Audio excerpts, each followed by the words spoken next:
What's up, guys? I'm James. I'm Luke. And this is the Luke and James Show. So one thing that we like to pay attention to is the news. Yeah, definitely. I mean, you need to definitely pay attention to what's going on around you, what's going on in the world, what's going on with your government, the environment, all those things. Regardless of what your opinions are on those things, you need to pay attention to it because all those things affect you, right? And there's a lot of really like crappy news sometimes, you know, like things that make you feel bad, people fighting, getting shot. There's a lot of really sad news. You know? But there's also a lot of really funny news. Definitely. And that's probably like the least known about news because it doesn't really make good news if it's funny. It makes good news if it's sad. But we're going to try to exploit some of these funny news stories right now. And Luke and I have each picked out a news story, and we don't even know what the other person's is. So this is going to be the first time for each of us to hear each other's stories. This is going to be our first ever segment of Whimsical News!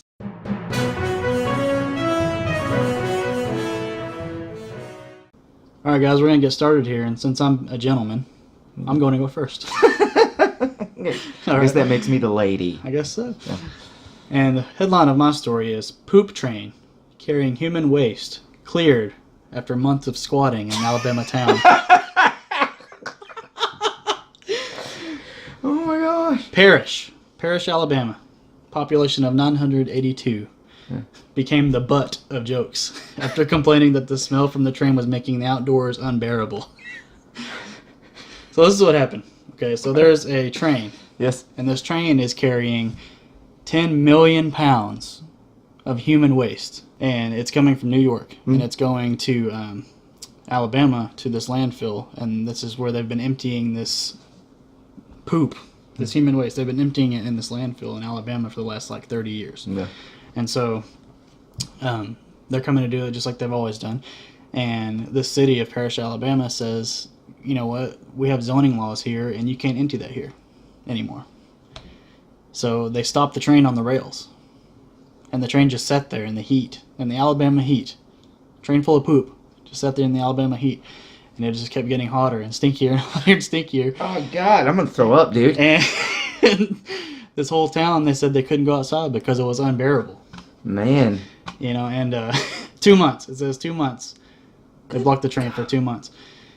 And it became the topic of several jokes.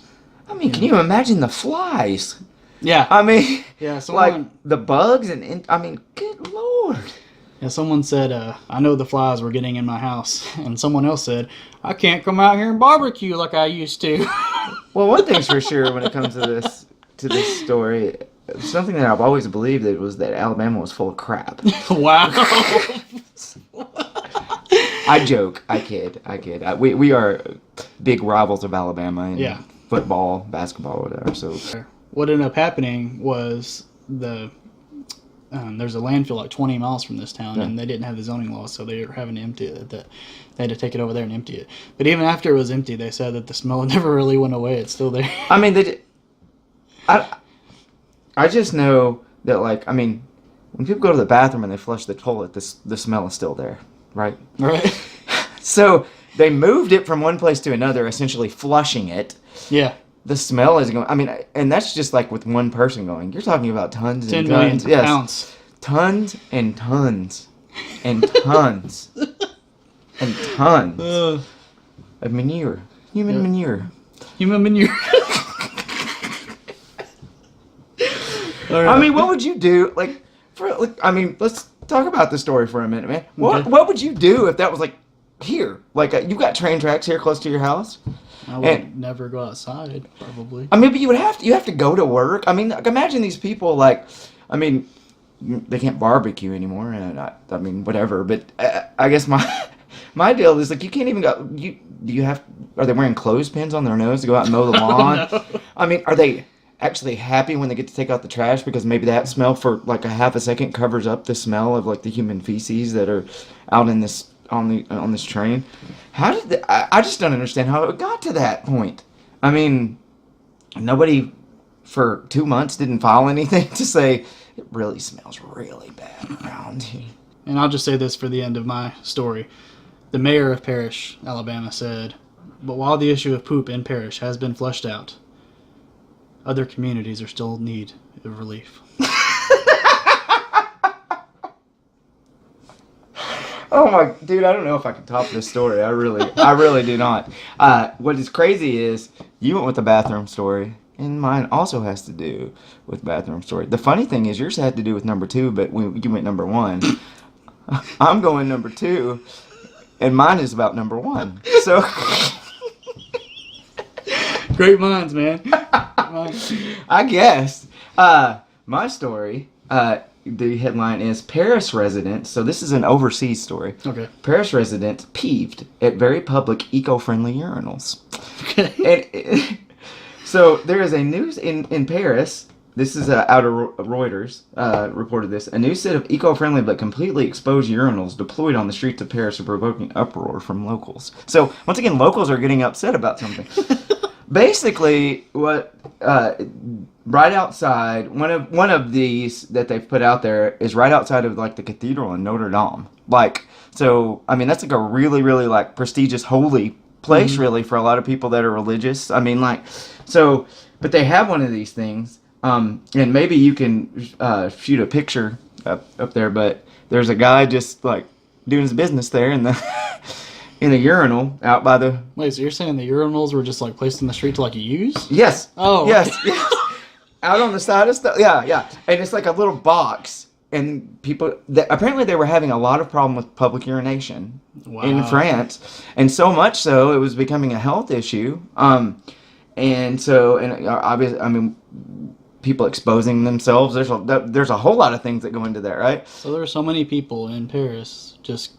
whipping it out and going to the bathroom in the street that they had to put urinals. That's exactly what happened. Now now I mean I guess people they're saying these people are covering up while they're doing it and stuff, but everyone knows what they're doing when they're doing it. So people are complaining because I mean they see a guy pretty much like just saddled up to a red urinal that it kind of looks like a trash can that just kind of has like a vent on the top of it almost. I mean. I don't. It's crazy. And then another thing. Let me get a quote out of this. One of the things is one of them is beside the most beautiful townhouse on the island, the Hotel de Luzon, where Baudelaire lived. So and also then there's also this same urinal is installed about 20 meters from a primary school. So there are grown men urinating inside of a trash can-like urinal contraption. Next to a school? Next to not just a school, but a primary school. Wow. So, I mean, you got your first grader going to school. I mean, they go out to recess and maybe they see a guy taking a pee over there. One 50-year-old lady said, who was the owner of a nearby art gallery, said, "It's horrible. We're told we have to accept this, but this is absolutely unacceptable. It's destroying the legacy of the island. Can't people behave?" Wow. Also, down here in the story, there's also a lady that's part of a feminist group that's like, well, what do women do if they want to pee? Which is a really good point. I mean, like, is it only for men? I mean, there's, the way that our biologies work, men and women don't necessarily pee the same way. So, I mean... With all this going on, I'm thinking like, is this going to come to America soon? Are we gonna have? No.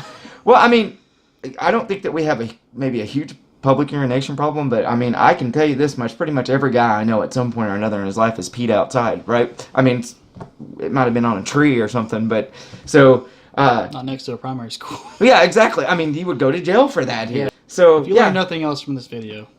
Urinate responsibly.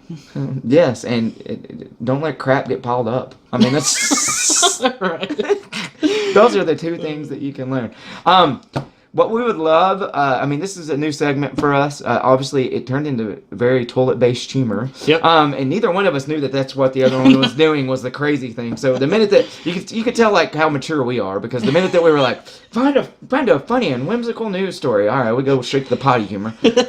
But if there's any like funny stories that you guys see and you want to submit it to us, we'd love to do that. I mean, we'll look them over, and if it's appropriate for the show, we'll definitely read those on there. Yeah, if you see a story, send it to the Luke and James Show at gmail.com.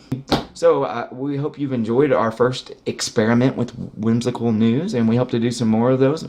Thanks for watching, guys. If you haven't yet, make sure you subscribe to our channel and click the little bell icon next to the subscribe button so you get notified when we come out with a new video. Yes, and we will see you guys again with our next episode next Tuesday. See you later, guys. Peace.